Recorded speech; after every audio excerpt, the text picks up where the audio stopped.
Rickles, ladies and gentlemen. There he is.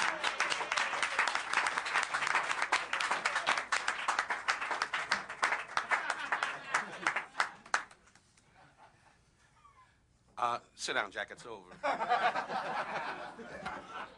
I know how to handle it. And May 5th, you can be sure I won't be there. Honored guests, worthy rabbi.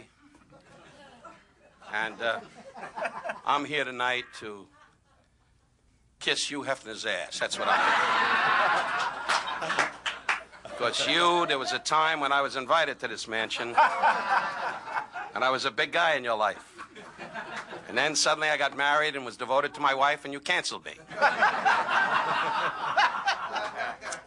As soon as I lost that horny image, you got rid of it. Tonight is a night I could have missed very easily.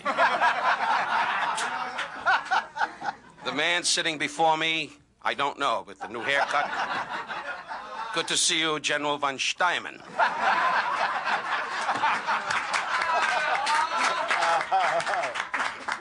Some bitch became a Nazi.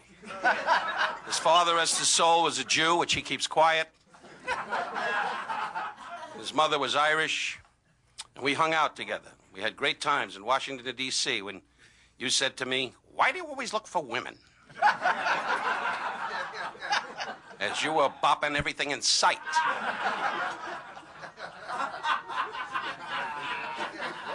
And I see by this turnout, Dawn, that, as it turns out, I'm the biggest name here.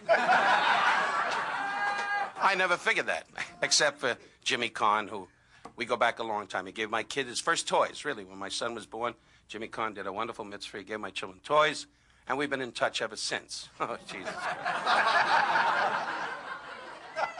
His whole life is calling up Francis Ford Coppola saying, "How about Sonny again?" Why not? I'll be Sonny. I'll come back. Take the bullets out of my ass, and I'll start all over again. Jimmy, I'm a friend. It's over.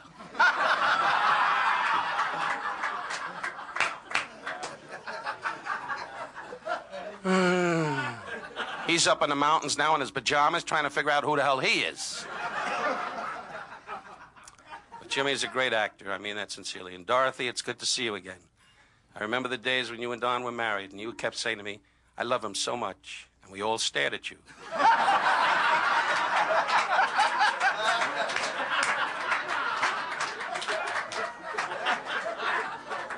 Biggest unemotional stiff in the world, this man.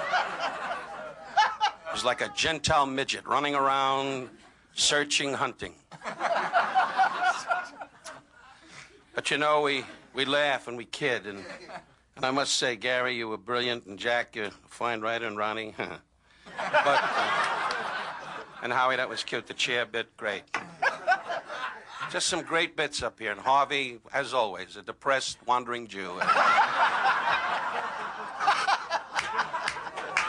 Harvey, I'm not going to lie to you. Carol Burnett doesn't even know you're alive.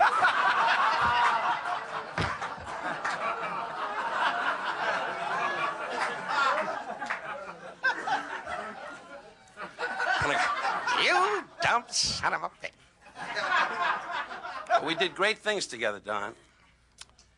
I must say, my wife and I go back a lot of years. We haven't seen each other for 2 or 3 years now. I saw you once when you had the goatee and you were trying to be Robert De Niro or something with dumb disguises. But you've always been a guy that hasn't been, you know, he's not the kind of man that says, "Hey, let's have lunch and let's hang out." He doesn't do that. He likes to put a saddle on your ass and ride you around the room for a half hour. I've never been his dad, rest his soul, was a wonderful man. I used to kid him. My father, rest his soul, was also a race degenerate, and as Don, always at the track, and never interested me. And he always used to say to me, "Why don't you come out?" And the one time we went in Brentwood, when I lived in Brentwood, he said, "Come on out to the track, and I want to show you how to bet on horses. Leave it to me, and just shut up with your loud Jewish mouth. I'll handle everything." And in those days, I was like a Jew robot. I used to go, "Yeah, yeah, yeah." "Good, Don, yeah, whatever you say. The horses are approaching the gate. The flag is up.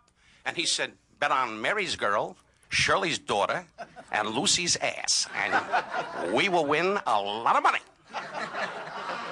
And I gave him everything. I used to take it out like a Jew. Jew takes out the wallet and goes, hey, here, whatever you want, Don, whatever you want. Jeez, I'm loaded tonight. Anyway, these are little anecdotes that I tell as the camera rolls for no money. I spotted that right off the bat, and your ass, you're going to pay me for this. But I say on behalf of my mother, Etta, rest her soul, who loved you, my wife, Barbara, who loved you and still does, thank God, and I do.